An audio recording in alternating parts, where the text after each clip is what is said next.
Kapag pogi yung tumitig, nakakaakit. Pero kapag pangit yung tumitig, nakakabwisit.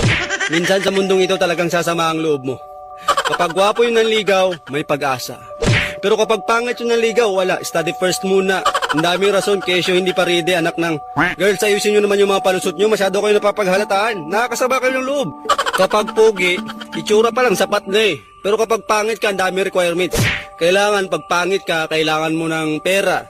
Kailangan mabait ka, loyal ka, masinop ka sa buhay, masipag ka, matyaga ka para sa future. Pero kapag pogi ka, okay lang, itsura pa lang. Yun na eh, panalo na eh. Kapag pogi yung katabi, kilig na kilig, wow. Pero kapag pangit yung katabi, inis, naiirita talaga. Makapagamalang ka pang manyakis. Pag pogi, okay lang kahit kumindat sa kanila. Pero kapag ikaw pangit ka, kindatan mo. Try mo kindatan, sasampangan ng kaso, napakabastos mo, harassment agad. Kapag pogi yung nakasabay, dream come true.